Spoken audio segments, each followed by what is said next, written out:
In this explainer, we're going to look at the concept of embodied energy in building materials. The ideas we'll be discussing draw from the book The Memory of Rock, Understanding Rammed Earth by Gokul Salvadi. At the heart of it is a simple premise. When we decide to build something, we're agreeing to pay two very different prices. Right, so the first price is the one we're all familiar with. It's the cost in dollars, the number you see on the invoice from the supplier. But the second price? That's a hidden cost. It's not paid with money. It's paid in the energy it took to make the material, the carbon that was released, and the waste that gets left behind. And it's this second price that really warrants a closer look. The technical name for this second, hidden price is embodied energy. You can think of it as the total energy bill for a material. It accounts for the entire journey, starting from digging it out of the ground, through all the processing, its transportation to the building site, and all the way to what happens to it when the building is eventually torn down. To really see this idea in action, let's look at the chemistry of one of the most common building materials in the world, cement.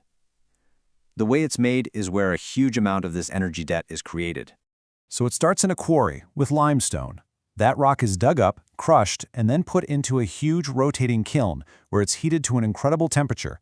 We're talking around 1450 degrees Celsius. Now, that intense heat isn't just for drying it out, it's needed to kick off a very specific chemical reaction.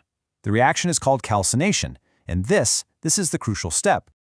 During calcination, that heat forces the limestone, which is chemically calcium carbonate, to break down. And when it breaks down, it releases carbon dioxide directly from its own chemical structure. You could almost think of it as the rock itself exhaling carbon that's been trapped inside it for eons. This single chemical step accounts for about 60% of cement's total carbon emissions, and it's an unavoidable part of the chemistry. Even if you powered the kiln with completely renewable energy, this CO2 would still be released from the stone. And the scale of this process is, well, it's significant. The global cement industry is responsible for roughly 8% of all CO2 emissions. That's a huge slice of the world's carbon budget, all coming from this one single material. Now, let's contrast that with a material like unstabilized rammed earth. Here, the process is fundamentally different.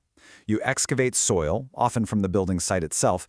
You might sieve it to get out the big stones, add a bit of water for the right consistency, and then you compress that mixture into forms to build a wall.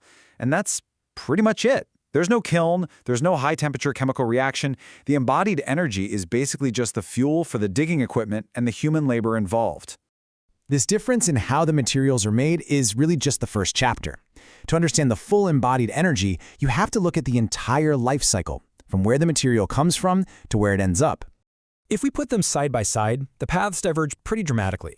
The ingredients for concrete, cement, aggregates, steel rebar, they come from quarries and mines, they go to factories for processing, and then they're trucked long distances to get to the site. All that transport adds its own energy cost. For rammed earth that's sourced right on site, the transport distance for the main material is essentially zero. Then you look at the end of life. A concrete building becomes demolition rubble, a waste product that has to be dealt with. An unstabilized rammed earth wall, on the other hand, can just return to the soil it was made from. Now, of course, this doesn't mean one material is always the answer. The choice really depends on what's being built. It's a question of scale and picking the right tool for the right job. It's also important to note that many modern rammed earth projects do add a small amount of cement into the mix, usually somewhere between 5 and 10%. This is called cement-stabilized rammed earth. The purpose is to increase the wall's strength and its durability, especially its resistance to water. This, of course, does bring a fraction of that embodied energy back into the equation. But the total amount of cement is still far, far lower than what you'd find in a typical concrete wall. So what are the appropriate applications? Well, for massive high-rise buildings in dense urban areas where you absolutely need immense compressive strength, reinforced concrete and steel are still the standard. Rammed earth isn't going to be used to build a skyscraper. But for the huge number of low-rise buildings we construct, things like houses, schools, and community centers, that's where rammed earth is a direct and viable alternative. This is the arena where the two materials really compete.